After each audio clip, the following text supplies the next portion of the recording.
Sabe aquele medo de contratar alguém e não saber se aquela pessoa sabe o que tá fazendo de verdade? Hoje eu vou te falar tudo o que você precisa saber sobre elétrica para não cair em nenhuma cilada. Lembrando que isso aqui não é para formar nenhum eletricista, e sim você entender o básico do básico para saber que aquela pessoa tá fazendo o minimamente correto ali na sua obra, na sua reforma, tá?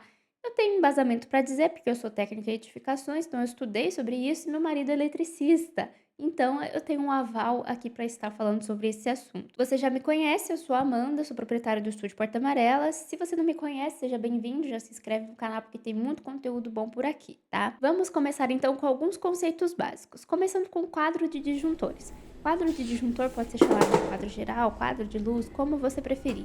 É onde ficam ali os disjuntores para você armar ou desarmar os seus circuitos. Amanda, o que é disjuntor? É um dispositivo de segurança que ele é armado ou desarmado e você liga e desliga a energia daquele circuito. E o que é um circuito? Circuito ele pode ser único exclusivamente de um aparelho, então vai sair um fio direto do quadro para o chuveiro, por exemplo. Quando você arma e desarma esse disjuntor, ele vai desligar ou ligar a energia desse chuveiro. Ou um circuito ele pode sair do quadro e ir para iluminação, por exemplo, ele vai lá para o teto. Do teto, ele é distribuído em várias luminárias diferentes. Esse é um outro tipo de circuito. Pode ter um circuito de tomadas, então um circuito que vai sair, sei lá, do quadro, vai ir para a tomada da sala e daquela tomada da sala vai ter várias outras tomadas na sala, vai puxar para os quartos, vai ter outras tomadas no quarto.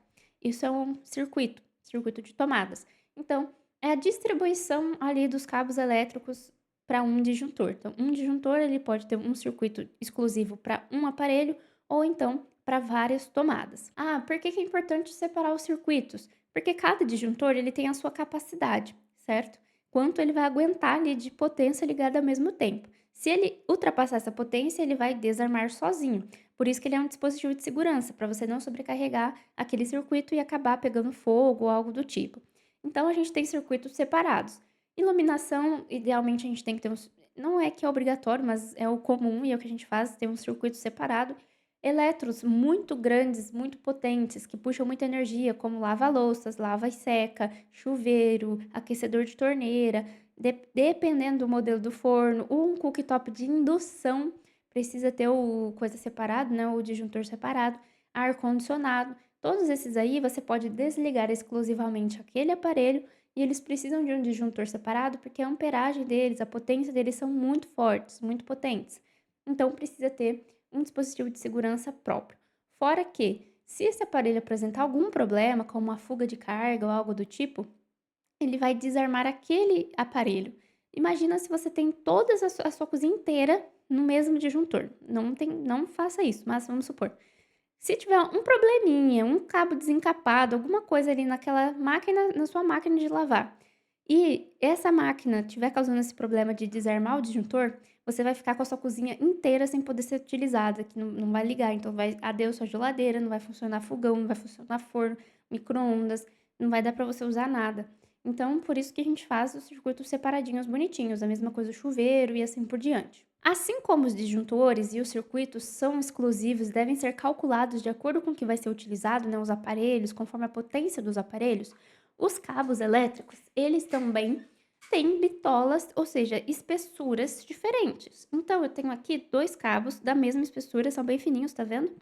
E, a gente vai ter várias espessuras, 1,5 mm, que geralmente é usado para iluminação, 2,5 mm, que é geralmente usado para tomadas de uso geral, assim, para carregar celular, ligar as coisas assim. Aí a gente vai ter de 6 mm, que é comumente usado para chuveiros, enfim. Aí a gente vai ter bitolas diferentes. E tá vendo que aqui eu tenho um cabo amarelo e um cabo azul? Também é muito importante a gente ter a distinção das cores dos cabos na nossa obra. Por quê? Se você tá, não sei se você na sua casa, na sua cidade é 110 ou 220. Hoje em dia a gente chama 110 e 127. As cores, elas servem para diferenciar se é um cabo fase, se é um cabo neutro, se é um cabo terra ou se é um cabo retorno, né? Não vou entrar em tantos detalhes assim, mas por que que é importante ter as cores e diferenciar os tipos de cabo? Porque hoje pode ser o seu João, o eletricista, que vai fazer ali a sua casa. Ter um problema na sua casa, acontecer alguma coisa, precisa fazer uma manutenção, aumentar uma tomada, Seu João não vai poder ir lá fazer essa manutenção na sua casa e vai vir o Ricardo. E aí o Ricardo não vai conseguir saber qual fio que tá ligando o quê, se aquele fio é fácil, se aquele fio até vai, né, mas vai dar muito mais trabalho para o seu Ricardo descobrir o que fio que tá representando o quê, além de ser perigoso, porque não está identificado de acordo com os cabos. Então as cores, elas servem para ter identificação e a norma até diferencia, né, o que cabo vai ser de que cor e o que que vai ser a função de cada um. Não é todo eletricista que segue isso, mas saiba que é importante ter cabos coloridos na sua obra, sim. Ah, um detalhe importante, tá vendo esse carinha aqui que estava fazendo parte ali do meu cenário? Ele se chama conduíte, né, por popularmente falando, mas o nome técnico é eletroduto. Esse aqui é corrugado, né, esse amarelinho, que é o mais utilizado aí. E é muito importante que, na hora de fazer as suas tomadas, de passar as tubulações, seja feito com conduíte, porque se o seu eletricista deixar os fios ali soltos, sem passado ali no teto, sem o conduíte ou nas paredes, é muito perigoso, tá? Então, se você vê seu eletricista fazendo instalação elétrica no forro, antes do forro, no caso, né, em cima do forro ou nas paredes, com o fio diretamente solto, ao invés de usar o conduíte, não faça isso, porque isso pode ser muito perigoso, fora que tá fora da norma. Tá, agora que você já entendeu alguns conceitos básicos ali para você não ficar perdido, a gente vai falar sobre previsão. O que que você tem que prever antes mesmo de começar a sua execução? Começando pela quantidade de tomadas, que é um clássico erro, que é esquece quantidade de tomada, não presta atenção nas tomadas que são necessárias, depois se arrepende. Aí depois, quando já tá tudo pintado, aí lembra que tinha uma tomada ali para colocar o bebedouro. Aí fica complicado, né, minha amiga? Ah, Amanda, recebi meu apartamento, mas eles colocaram pouquíssimas tomadas. E ainda por cima, o que acontece? Meu apartamento é de paredes estruturais. Aí a gente tem uma outra questão, que você está fazendo uma reforma, você não pode sair rasgando a parede, na maioria dos casos. Então, o que você pode fazer? Você pode optar por tomadas de sobrepor, que é essa tomada aqui, ó, bem grossinha, que ela fica parafusada na parede, ela não é embutida dentro da parede. E aí, para você chegar com a fiação elétrica nessa caixinha, você vai usar a canaleta. Sabe aquelas canaletas de PVC? Até tem aqui, mas eu esqueci de pegar. E você vai passar o fio por essa canaleta e vai chegar até essa caixinha de tomada que vai ficar assim na parede. Não é a mais bonita do mundo, infelizmente, mas é a opção que a gente tem. Qual que é a diferença? A caixa de tomada normal, que é aquela que vai embutida dentro da parede, ela é assim. E ela fica dentro da parede. Depois, a gente vai ter esse acabamento aqui de espelho, certo? Que é aquela parte onde vai a tomada aqui nesse buraco. Então, a diferença é essa. Essa daqui ela fica assim para fora da parede, né? E essa daqui ela fica alinhadinha na parede. Mas assim, é uma boa opção quando a gente, né, tá ali no apartamento que a gente não pode quebrar a parede, não pode embutir nada. Inclusive, não desrespeite essa regra, porque você pode derrubar o prédio por causa das suas elétricas. Os interruptores. Coloque interruptores em locais estratégicos. Vai colocar um ali na porta de entrada do ambiente e na segunda porta de saída ali que vai para a varanda. Legal, dá para você colocar um paralelo. Coloque interruptor do lado das mesas de cabeceira ali, pelo menos um dos lados da mesa de cabeceira ali da sua cama. Coloque interruptores que façam sentido no acendimento e no desligamento. Às vezes você liga em um canto, num lado do ambiente, e no outro lado ali você consegue desligar. Você não precise voltar no outro interruptor. Então pense em uma lógica assim que faça sentido. Não precisa sair colocando interruptor para todo lado, mas existem alguns interruptores de retorno que fazem muito sentido você colocar. Ou em locais que façam sentido assim, estrategicamente, né? Não fique tão distante para você ficar acendendo e apagando aquela luz. Às vezes pode ser que no home office ou no quarto você queira um tipo de tomada diferente. Então, uma tomada com saída no cabo de internet, em vez de ficar com aquele cabo feio, ficar diretamente na caixinha. Ou então, às vezes, uma entrada de USB para você utilizar e carregar direto no celular, em vez de precisar do carregador. Então, pode ser que você precise de opções assim mais específicas, e aí você precisa deixar isso bem claro ali para o seu eletricista, porque a fiação é diferente. Lembra que a gente falou do fio? Além do cabo, a saída ali do seu fio precisa ser diferente. Aqui, ó, nesse buraquinho aqui do espelho, existe o módulo de tomada e existe os módulos específicos para cada necessidade. Antena, internet, USB, tipo C. Então, você precisa deixar isso muito bem claro. Se tiver um projeto, claro, aí o seu arquiteto, designer, eletricista vai colocar para você ali essa previsão. Preveja instalação de tomadas de equipamentos futuros. Então, hoje você não vai pôr um ar-condicionado, mas no futuro você acha que pode pôr.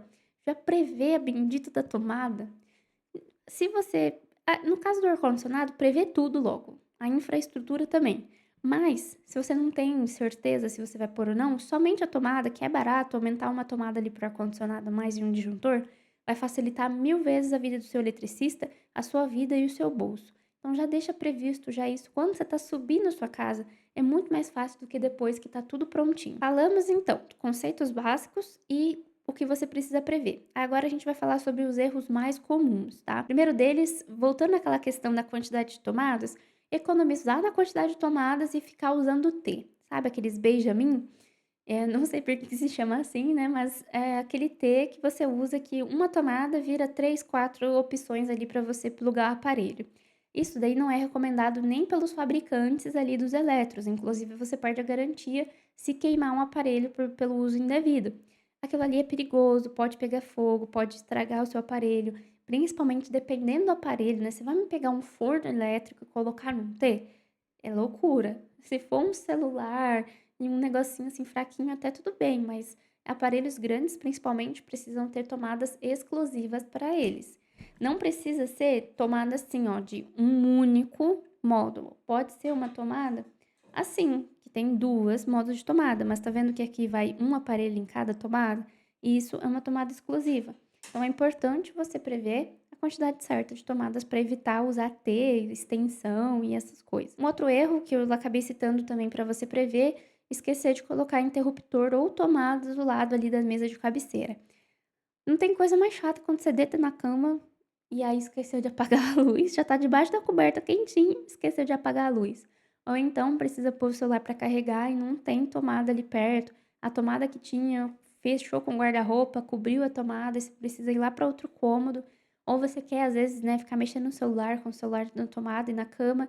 Então, assim, coloca a previsão da tomada e do interruptor próximo ali à cabeceira da cama, porque você vai sentir falta. Um outro erro é colocar a tomada muito perto do registro do gás, aquele registro encanado, sabe? Que geralmente tem em apartamentos.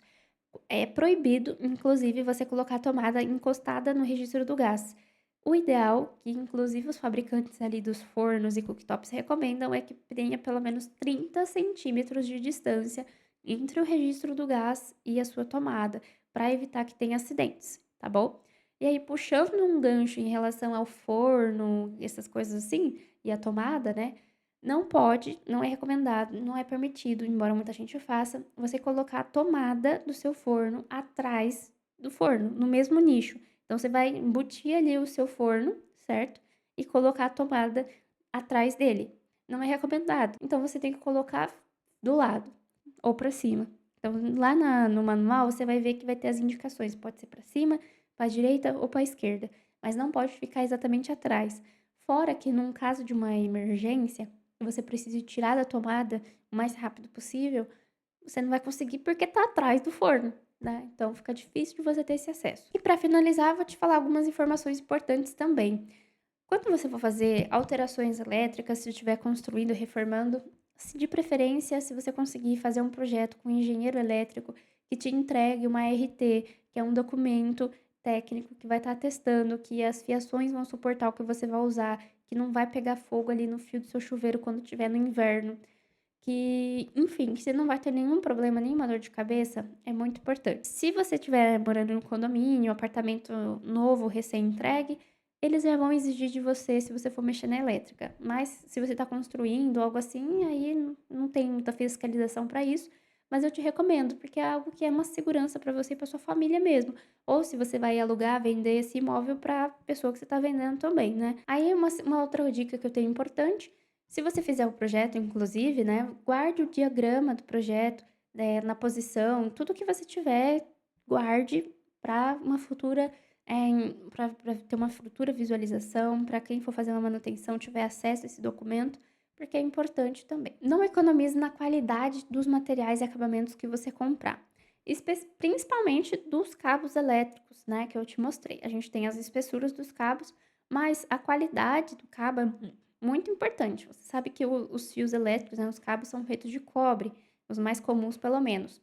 E alguns materiais, alguns, fabricantes aí dessas marcas muito baratex, muito esquisitas, entregam às vezes, ao invés de estar toda a bitola preenchida com cobre, vem faltando.